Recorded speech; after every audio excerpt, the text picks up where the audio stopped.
네, 요즘 초보 주식 투자자들 사이에서는 유선생이 대중화되고 있습니다.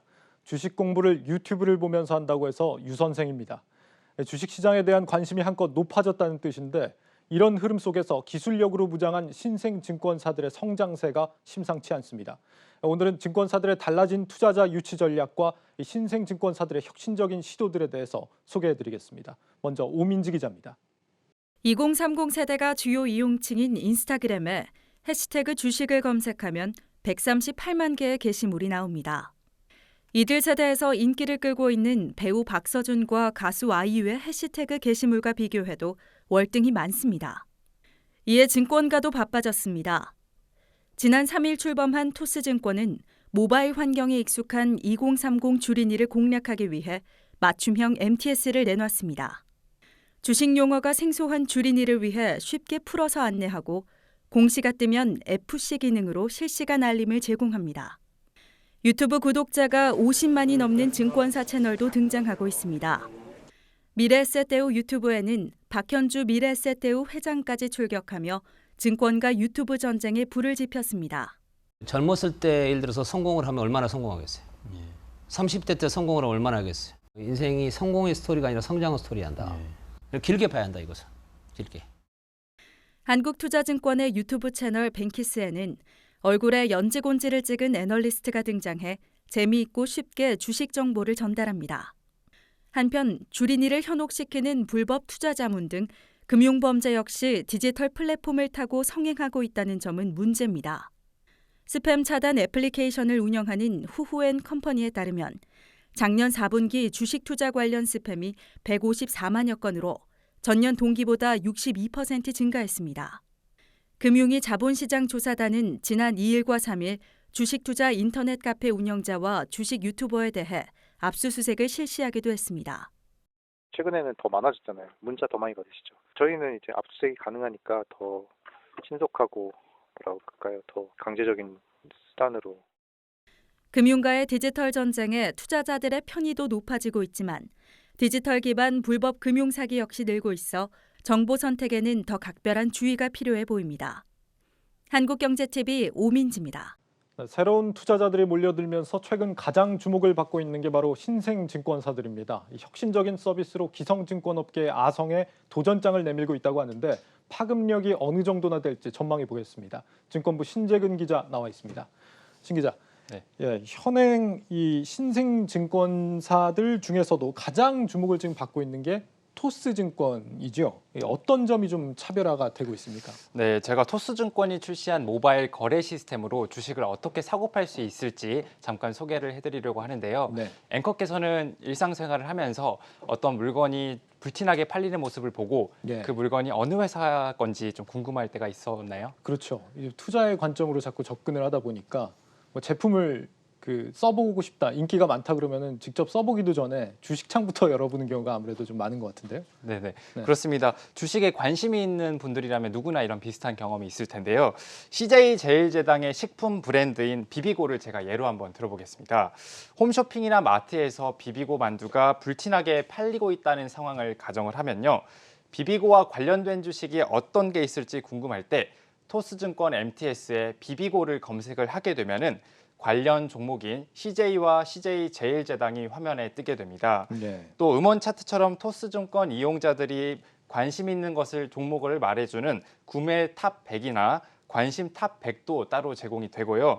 또 자신이 보유하고 있는 종목 시세의 급등락 여부라든지 주요 공시 등도 FC 알림을 통해서 제공이 됩니다. 예. 이를 통해서 토스증권은 2030 세대를 중점으로 신규 고객을 유치하겠다는 전략입니다. 관련 종목들 바로바로 알려준다고 하면 확실히 좀 편리할 것 같은데 지금 토스증권의 이 MTS가 아직 공식 출시된 게 아니죠? 예, 이게 그렇습니다. 언제 출시죠? 공식으로? 일단은 2월 말 이쯤으로 지금 예상을 하고 2월 있는데요. 말 정도. 네, 하지만 지금은 이제 사전 신청 기간입니다. 예. 이 서비스를 미리 한번 이용을 해보고 싶은 사람이라면은 17일까지 신청을 하면 되는데요. 벌써 인기가 굉장히 많다면서요? 그렇습니다. 지난 14일까지 42만 명이 사전 신청을 했습니다. 예.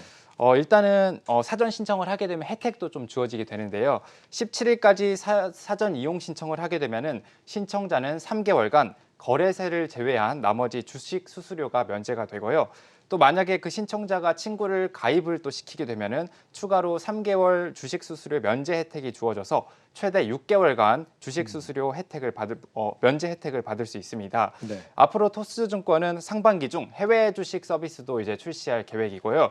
또 내년 상반기에는 인공지능이 자산 관리를 해주는 로보 어드바이저 서비스도 도입할 계획입니다. 네, 뭐 다양한 마케팅 수단을 좀 동원하는 것처럼 보이는데 카카오페이 증권도 있죠. 여기는 어떻습니까? 여기도 뭐 지금 새로운 서비스를 준비하고 있지 않습니까? 그렇습니다. 보통 카카오페이로 결제하고 남은 동전은 보통 이제 남은 동전은 신경을 안 쓰는 경우가 많잖아요. 네. 근데 카카오페이 증권은 남은 동전을 이용해서 펀드 투자하는 기능이 지금 있습니다. 예. 이에 힘입어서 카카오페이 증권은 정식 서비스를 시작한 지 9개월 만에 계좌 개설자 수가 300만 명을 넘었고요.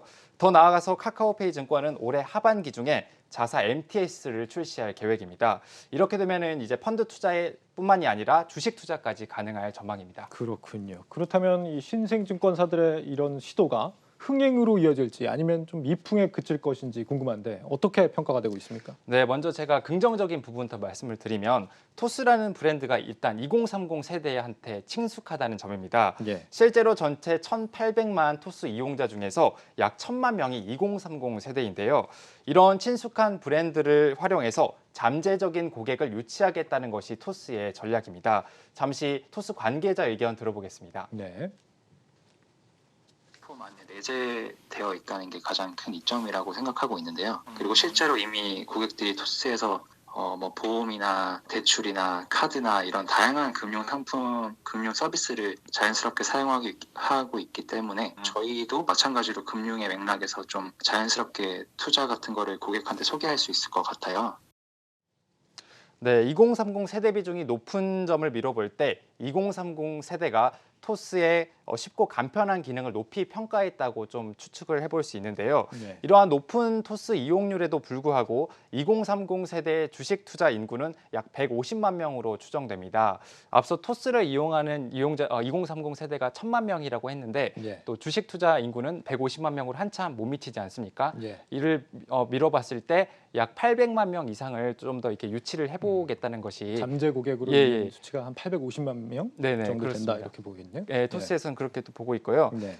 그래서 토스 증권은 MTS를 기존 증권사보다 쉽고 또 누구나 이해할 수 있게 이렇게 간편하게 만들었습니다. 네. 또 하지만 근데 사실 기존 증권사의 MTS는 HTS를 그 모바일로 그대로 이제 갖다 놓은 수준에 불과하다 보니까 그동안 주식 초보자들께서는 좀 이용하기가 좀 많이 어렵다 이렇게 좀 이런 지적들이 있었는데요. 예. 이런 점을 착안해서 토스증권은 MTS를 보다 쉽게 이런 점을 차별점을 두고 있습니다.